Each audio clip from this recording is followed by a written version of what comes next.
Signor Fabrizio, nel suo locale sono stati vinti 500.000 euro, mezzo milione di euro al gratta e vince. Allora, quando è successo e ci può dare qualche indizio su Fortunato?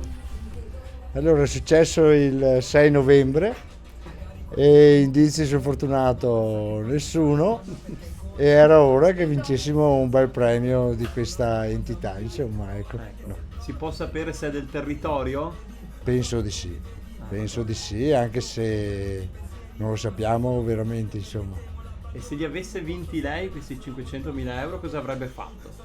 500.000 euro, guarda, io mi hanno appena comunicato che il mese prossimo vado in pensione, quindi avrei fatto una bella vita. Sicuramente. E cosa augura invece al vincitore? Che faccia una bella vita.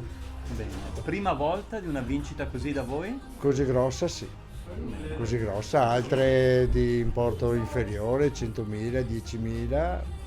Poi abbiamo avuto il caso del Superenalotto che hanno sbagliato un numero per non vincere 360 milioni, però questo c'è stato, insomma. E sarà un bel Natale per i vincitori. Per il vincitore sicuramente un bel Natale. Grazie. Ecco.